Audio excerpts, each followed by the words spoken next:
Peyton was a simple person. A human expat and contractor. She would be residing on foreign military vessels, relegated to a distinct section of a ship dedicated for others like her. Although her accommodations, like all other humans, was a bit different from the standard contractor fare, she was afforded luxuries only reserved to officers and command staff. For she was there not on her own, or her company's own request, but by the request of the military hiring her, unlike most other aliens who practically fought their way here. Unlike the Thalnoxans, who would fight tooth and nail in sun-drenched arenas and blood-stained tournaments just to apply for this position. Unlike the Ralmorans, who would be waiting for decades in the mines and fields with their studies and specialties, rotting away in some corner of their barracks. Unlike most others who were contracted not out of need, but out of convenience and cost. They were contracted for the menial jobs the races of the great powers didn't care for, and that was it. Like most humans who now dotted the galaxy's many powers, she was there on a corporate contract as a consultant for the various subsystems that these ships needed to function. The sheer extent of humanity's impact on alien military logistics, maintenance, sourcing, and supply was alarming, and should have been a red flag for the great powers long ago. But it didn't. For humanity had entered the intergalactic community at the most opportune of times, at a time when the great four powers of the Milky Way were at each other's throats, and discordancy ran amok throughout the rest of the known galaxy. Supply lines of resources, especially specialized niche services, were strained and buckling at the pressures. Demand was at an all-time high, yet the supply wasn't there, for each power held what corporal holdings they had to themselves, and trade was heavily restricted. This left the only option for sourcing these services from third parties, the so-called fifth-rate polities, unaffiliated with the four great powers' immediate spheres of influence. Yet these states were so few and far in between, and what little states were truly independent had been neutered centuries ago by conflicting interests between the great powers. The concept of, if I can't have them in my sphere of influence, then it shall be rendered a useless dirtball of dysfunction and destitute, became the rule, rather than the exception. This left no options for the great powers at their time of greatest need. No options, save for a single, solitary nation on the other side of the galaxy.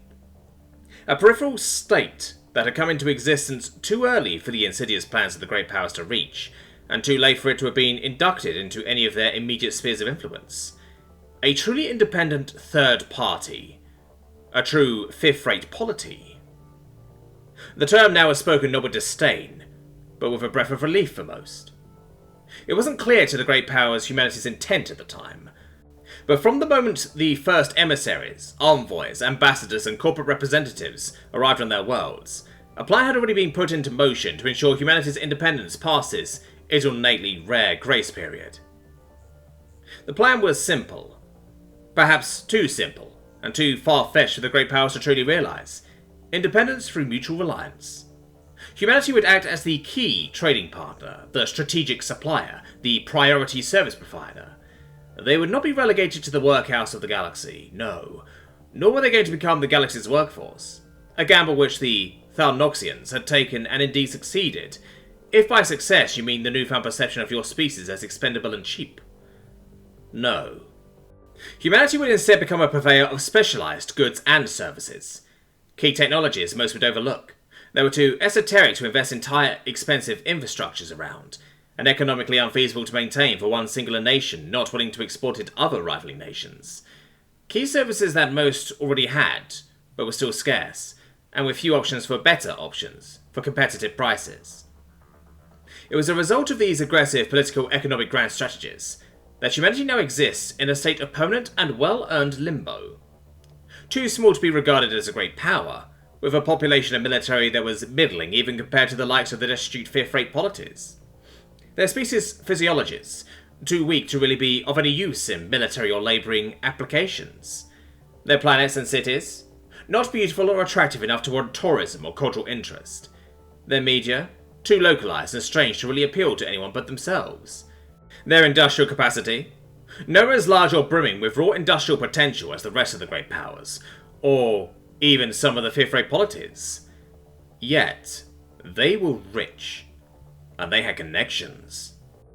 With an economy that came in only second to the great powers, a population with education rates higher than any other great power, and a GDP per capita rivaling everyone, The Great United Nations of Earth and her colonies now stands as an equal to the Great Powers. An unexpected addition to the intergalactic political scene, a true third party, a true fifth-rate polity. Indeed, the term fifth-rate polity was now on the table for reclassification, now poised to exclude all others aside from Earth at this point, given how disparate the comparisons truly were. Their independence was now maintained by a careful and immensely complicated web of international political, economic and corporate agreements, their services permeating and infiltrating deep into even the draconian kingdom of Evid. For you see, even if a product or a service isn't listed explicitly in the Earth stock markets or headquartered on Earth, even if it is listed as traceable to a locally registered business or service provider, the product or service purveyed is still very much sourced from Earth, because the corporations of Earth have effectively formed a web of contacts, leases and subcontracts for every alien company providing the same services they do. Your composite virtual interface may indeed be labelled as assembled in Aurelia, but they will always say in small print, licensed and made on Earth. Any move against humanity, any infringement on humanity's current holdings of sovereignty, was an existential and intolerable threat to the great powers themselves, because all supply chains led back to Earth, and a disruption in the supply chain is a disruption to the great power's status quo. Pearson knew this well, and it was clear that upper brass and higher command knew the sheer soft power humanity now held. They were thankful, of course, that humanity had no true territorial imperialist ambitions. They wanted independence, self-determination, and the great powers were willing to go to great lengths to ensure that was protected for the sake of their own continued existence. This understanding of humanity's place in the galaxy was reflected in her cabin, one that was separate from the rest of the other foreign contractors, experts and advisors, one that looked more akin to the first officers or even the captain's quarters. Yet it still remained located and bound to the confines of the contractors' quarters, connected to a communal space that she did indeed have to share. They had their own self-contained kitchenette, living and recreational facilities. It sometimes felt as if a shipyard had spliced off a whole deck of a small cruise ship and placed it inside this warship. Some say humanity's entry into the galactic scene caused this shift in the improvements of these facilities for contractors. Regardless of the truth behind that, there was truth in saying that there was a great deal of prestige in being a human contractor. One that she wished had been passed down to her contemporaries as well.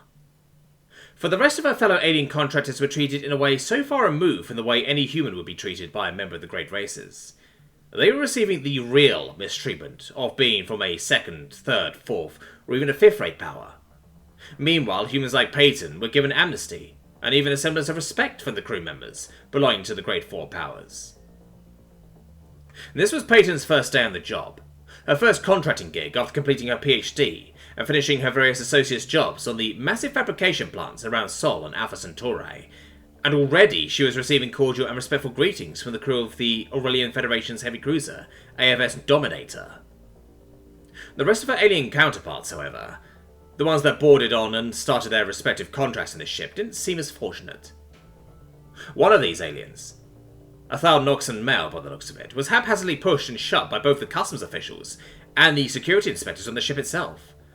Words such as filthy and pest were thrown around haphazardly.